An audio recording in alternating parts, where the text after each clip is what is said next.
Hello everyone, I am Dr. Vijay R. Chore, Professor of Chemistry, Government Falkar Science College, Indore.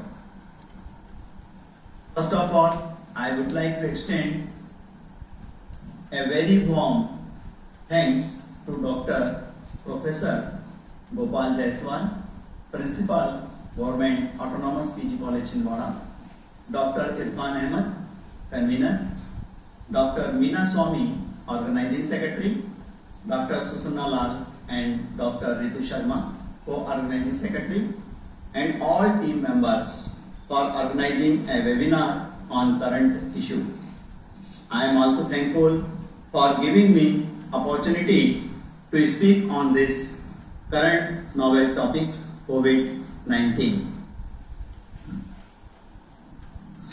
Now I am going to present my webinar, COVID-19 Prevention and its Future Perspectives, which include basic introduction, symptoms, prevention and therapeutic measures. As you know, COVID-19 is an abbreviated form of coronavirus disease. COVID-19 is a disease caused by a new strain of the coronavirus, where CO stands for the corona, VI for virus, and D for disease. Formerly, this disease was referred to as a 2019 novel coronavirus or 2019 NCOV. COVID-19 comes under category of severe acute respiratory syndrome, SARS. Here are some features of the novel coronavirus. Definitely, it is a chemical entity, it is a non-living infection agent, and its genetic material is having a single strand RNA. The genome is very small, that is having only 15 coding genes, but it has a 30,000 nucleotides. It was observed that it attacks viral organs, primarily lungs, followed by heart, liver, and kidney, and so on. In lungs, it is more effective and causes respiratory distresses. It targets the cells present in the lining of the lungs, known as pneumocytes. The attacks leads to the decreased oxygen level in the blood that leads to the death. It interferes with the heme. We know that it is an iron containing compound. Virus is so effective because it has a spike-like structure on its surface appearing like crowns, and that binds tightly to the human cells. The name corona is given on the basis of the crowns structure. Here are some points that relates the worldwide impact. When COVID-19 outbreak, the majority of the countries were not ready to fight with the situation. They were not ready for such viral emergency, leading to the catastrophic consequences. And in this condition, WHO has declared public health emergency of international concern. COVID-19 is a challenge for country as it was declared global pandemic.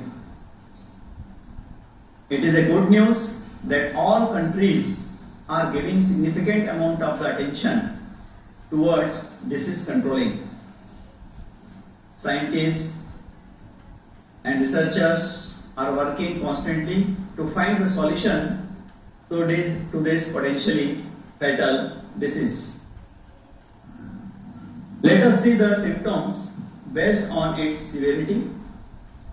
As coronavirus affects different people in different ways, most infected people will develop mild to moderate illness and recover without hospitalization. The most common symptoms, which are in form of a fever, dry cough, and tiredness.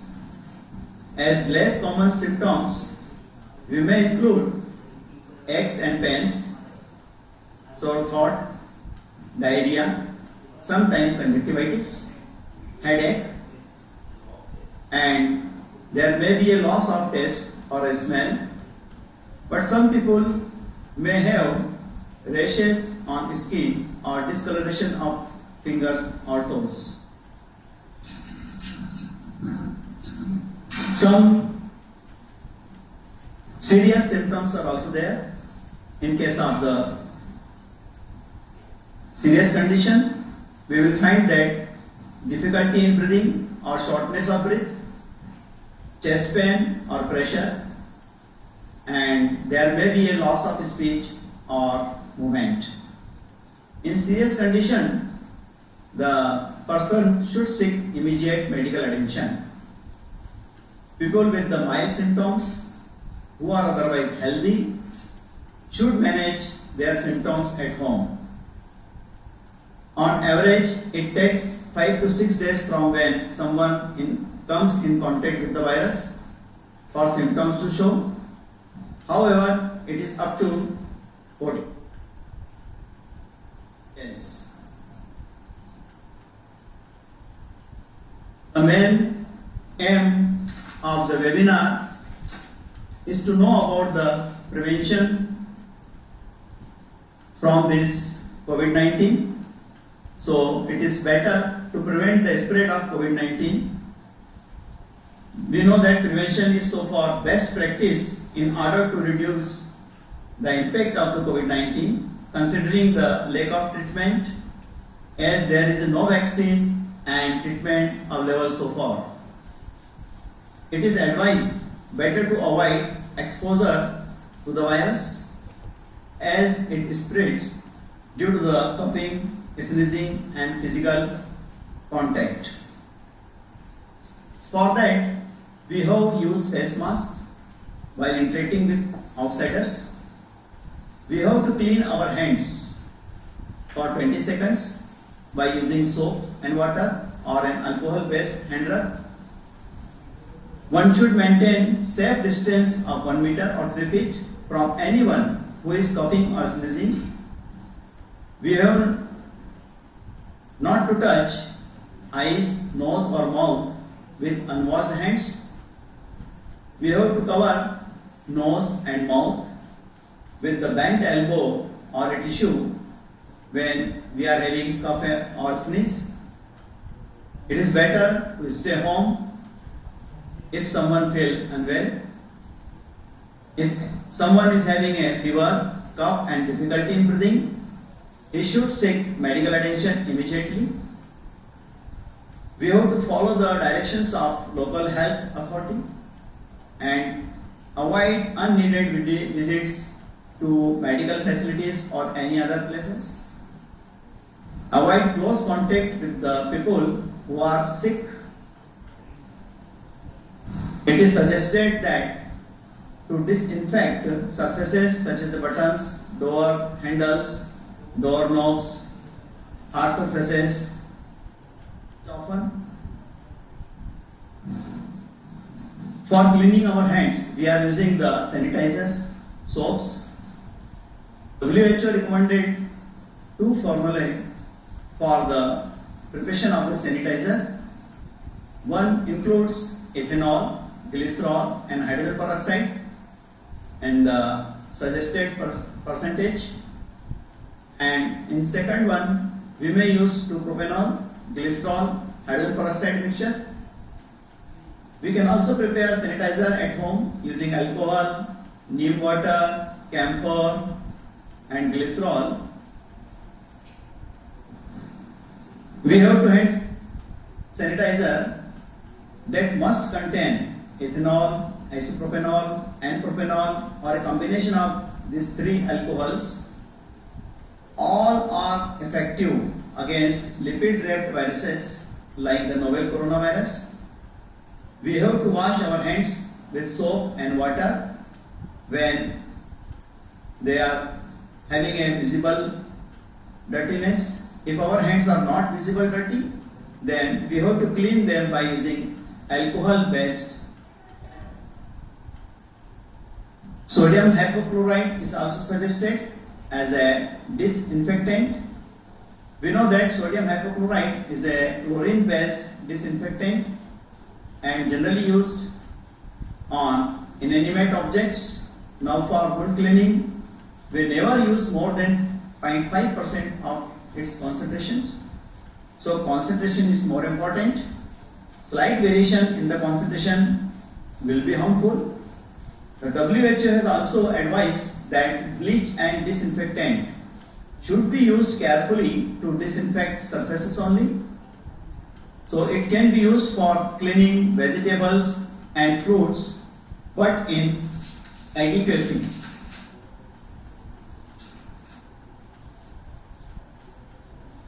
Soap is better than sanitizer, so it is advised to use soap because soap is one of the most effective ways to get rid of coronavirus. It dissolves the fatty layer that coats coronavirus, but we have to wash our hands properly as directed. One of the most consistent COVID-19 message from the health officials emphasize importance of the good personal hygiene.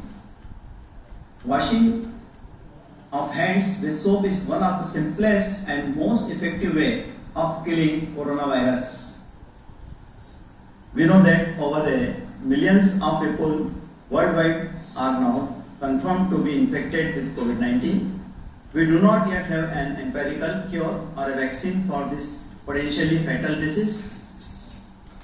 Some of the approaches being taken by researchers around the world to cope up with the treatment strategies and vaccine for the COVID-19.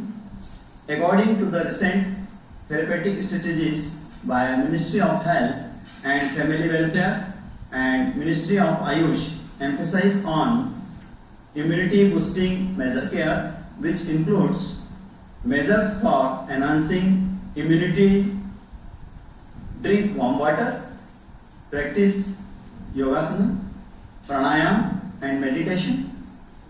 Simple Ayurvedic procedures include nasal application and oil putting therapy.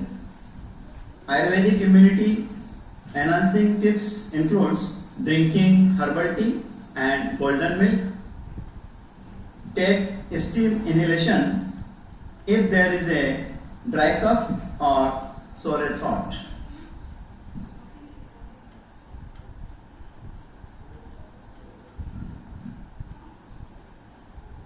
There is a symptomatic treatment which based on its biology, structure, pathogenesis and progress. Also the symptoms resembles pneumonia. As it is RNA virus, hence HIV drugs such as lopinavir and ritonavir are under trial. Drugs used for the SARS 2003 are also under trial. Drug combination with chloroquine, a potent chemical that treats malaria, which prevents the virus from attaching with him. Drugs used in the treatment of the rheumatoid arthritis, as it is prevents the lung complications. New therapies such as monoclonal antibodies, RNA-based vaccines. Yes, in this method, RNA that codes for some of the viral proteins is introduced into the body. This RNA can be used to produce viral proteins against the body cells, can synthesize antibodies. Vaccine development, it is for the individual to fight against the future viral attack, as vaccine stimulate immune system and body's mechanism. Some current developments are there. The studies are under different phases of the clinical trials in form of a remedial, conversion of active virus into harmless virus, RNA vaccine to fight the COVID RNA, antibody treatment, deactivation of the active virus, man-made mRNA, cocktail of antibodies, plasma treatment, viral replication inhibitor. Research is also going on the impact of the natural bioactive compounds for the treatment of the COVID-19. So we may conclude that prevention is better than cure, as lockdown is suggested, it is adopted to prevent the chain reaction. Definitely the research has accelerated, but is still in infancy and will require time and funds to translate into therapies and vaccines. So as a citizen, alert citizen, our obligation is to follow official advisories, not believe in myths, and educate others. So I am thankful for your attention and participation, and I wish that you stay home, stay safe, stay healthy. Here are references and key sources. So finally, I am again thankful to the organizers and all participants. Namaskar.